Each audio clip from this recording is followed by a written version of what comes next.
Jangan lupa like, komen, dan subscribe channel YouTube TVRI Bengkulu, serta nyalakan lonceng notifikasinya.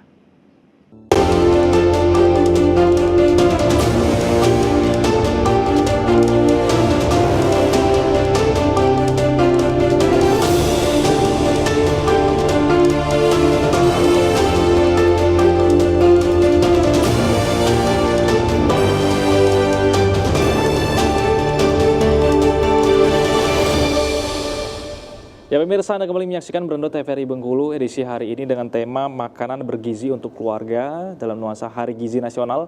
Dan kita masih bersama dengan kedua narasumber kita, ada Dr. Emi dan juga Pak Anang. Kita terpotong tadi, segmen sebelumnya tadi. Bisa kita lanjutkan diskursus kita tadi bahwa sebenarnya masyarakat kita saat ini seperti apa situasinya dalam menghadapi situasi ini. Sebenarnya kalau dengan program yang sekarang, makanan bergizi gratis tuh masyarakat antusiasnya luar biasa. Kenapa? Karena dengan program ini masyarakat ingin membuktikan apa, gimana sih makanan bergizi gratis itu bentuknya seperti apa. Nah, sebenarnya strategi yang diberikan kita dalam memberikan makanan bergizi gratis ini salah satunya adalah untuk menambah pengetahuan masyarakat.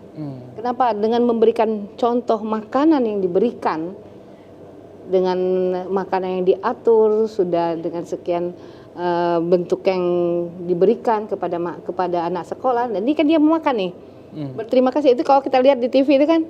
Terima kasih. Iya, terima kasih Bapak Presiden, kami sudah diberi makanan.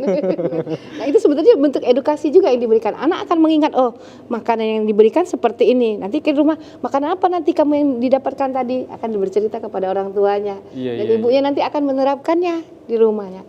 Dan upaya memastikan gitu ya Bu, upaya Iya. memastikan bahwa benar-benar makanan yang dikonsumsi oleh anak-anak itu adalah makanan yang bergizi. Bergizi, gitu. ya. Bergizi tadi, bergizi, seimbang, aman dan bersih, aman, bergizi, terus seimbang, beragam dan aman. Nah, ya, video SA. Upaya memastikannya. Karena kan selama ini kalau kita mengedukasi masyarakat gitu, ideal tadi memang sampai ke prakteknya itu diterapkan gitu. Tapi kan nggak bisa kita memastikan gitu ya. Kalau di makanan yang diberikan kan untuk anak yang mungkin dia tidak suka makan, kelihatannya banyak yang makanan dikasih. Berarti dia harus habis makanan ini. Tapi begitu anak itu sering makannya berlebih, banyak, begitu oh ternyata dikit yang dikasih. Berarti saya selama ini makannya banyak. Berlebih, berarti kan itu bentuk edukasi yang kita berikan secara tidak langsung kepada anak. Mindsetnya kalau anak itu kan lebih cepat ya mengingat.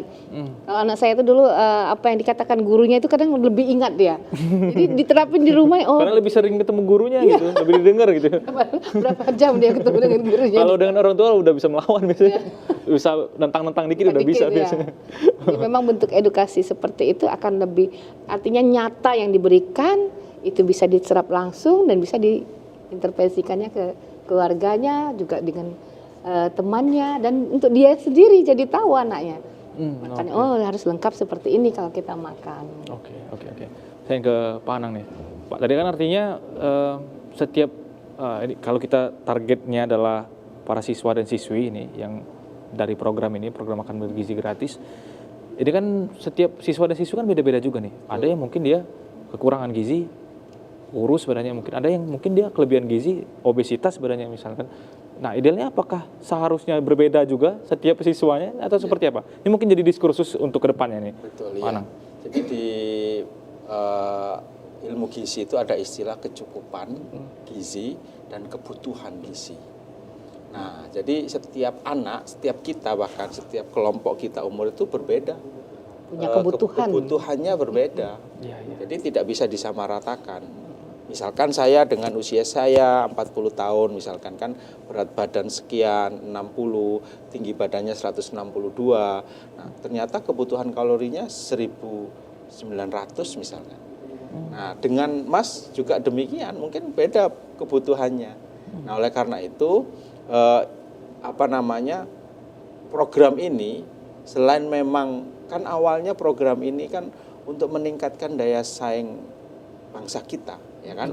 Mungkin Pak Presiden melihat di negara lain, mereka sudah sangat apa namanya istilahnya kompetitif. Nah, sementara kita kok belum, salah satu faktor yang mempengaruhinya adalah asupan gizinya. Nah, pondasi awalnya. Iya. Mas mungkin bisa tampil di sini mungkin karena status gizinya baik kan.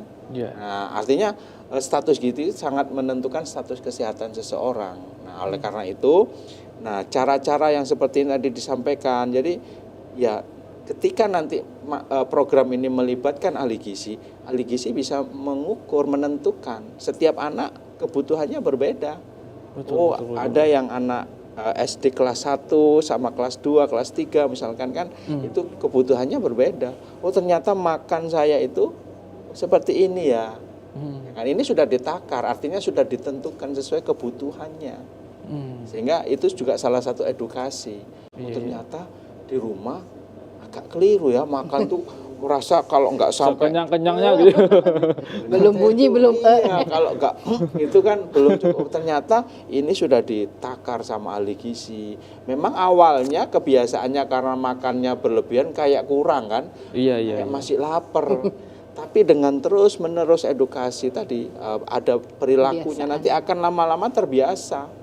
Makan itu tidak perlu sampai wah gitu kan. Oh ternyata 1.500 kalori ditukupkan dengan 400 kalori itu ternyata seperti ini, sudah mencukupi kebutuhan untuk beraktivitas, untuk belajar, bahkan sampai untuk berprestasi. Kalau menu yang dibuat di program makanan bergizi gratis ini kan sudah ditelaah ya, dengan kebijakan, dengan biaya sekian, dia berdasarkan kecukupan, angka kecukupan gizi. Jadi bukan berdasarkan kebutuhan masing-masing, tapi angka kecukupan gizi. Tapi angka kecukupan ini ya sesuai dengan umur anak usia sekolah. Jadi kan apa yang diberikan itu memang sudah sesuai dengan kecukupannya. Dan kalau memang ini kan hanya diberikan makan siang, jadi kalau ada kekurangannya itu bisa ditambahkan dari menu yang dia makan dari keluarga. Iya, karena ini pemantik juga sebenarnya. Idealnya itu sudah teredukasi, sudah punya kesadaran setiap keluarga itu, sehingga sebenarnya pagi, siang, sore, malam makanan yang diberikan adalah asupan-asupan bergizi gitu ya. Ada di titik itu harapan kita bersama tentunya.